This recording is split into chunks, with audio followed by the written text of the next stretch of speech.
আসসালামু আলাইকুম রহমতুল্লাহি ওবারাকাতুহু। আজ পবিত্র কোরআন শরীফ থেকে তেলাওয়াত করা হবে সূরাতুল আল ইমরানের আয়াত নম্বর 170 থেকে নিয়ে 174 পর্যন্ত, এবং তার সাথে সাথে তার বাংলা তর্জমা করা হবে বায়ানুল কোরআন থেকে। আল্লাহুম্মা সাল্লি আলা মুহাম্মাদিন ওয়া আলা আলি মুহাম্মাদিন কামা সাল্লাইতা আলা ইব্রাহিম ওয়া আলা আলি ইব্রাহিম ইন্নাকা হামিদুম মাজিদ। اللهم بارك على محمد وعلى آل محمد كما باركت على إبراهيم وعلى آل إبراهيم إنك حميد مجيد. أعوذ بالله من الشيطان الرجيم. بسم الله الرحمن الرحيم. ولا تحسبن الذين قتلوا في سبيل الله أمواتا بل أحياء عند ربهم يرزقون فرحين بما آتاهم الله من فضله ويستبشرون بالذين لم يلحقوا بهم من خلفهم ألا خوف عليهم ولا هم يحزنون يستبشرون بنعمة من الله وفضله وأن الله لا يضيع أجر المؤمنين الذين استجابوا لله والرسول من بعد ما أصابهم القرح للذين أحسنوا منهم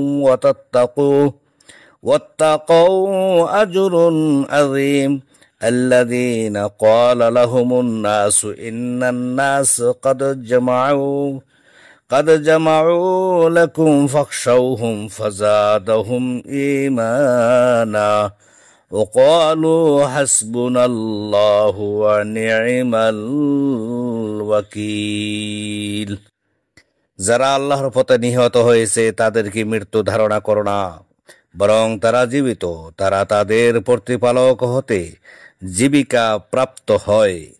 আল্লাহ তাদেরকে স্বীয় অনুগ্রহ হতে যা দান করেছেন তাতে তারা পরিতুষ্ট, এবং যারা পশ্চাতে থেকে তাদের সাথে সম্মিলিত হয়নি তাদের এই অবস্থার প্রতিও তারা সন্তুষ্ট হয় যে তাদের কোনো ভয় নেই এবং তারা দুঃখিত হবে না। তারা আল্লাহর নিকট হতে অনুগ্রহ নিয়ামত লাভ করার কারণে আনন্দিত হয়, আর এই জন্যে যে নিশ্চয় আল্লাহ বিশ্বাসীগণের প্রতিদান বিনষ্ট করবেন না।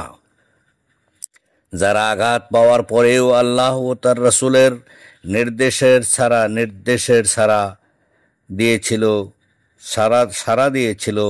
তাদের মধ্যে যারা সৎকার্য করেছে ও সংযত হয়েছে তাদের জন্য রয়েছে মহাপুরস্কার, যাদেরকে লোকেরা বলেছিল নিশ্চয়ই তোমাদের বিরুদ্ধে লোকজন সমবেত হয়েছে, অতএব তোমরা তাদেরকে ভয় করো, কিন্তু এতে তাদের বিশ্বাস আরো বর্ধিত হয়েছিল এবং তারা বলেছিল আল্লাহই আমাদের জন্য যথেষ্ট এবং মঙ্গলময় কর্মবিধায়ক।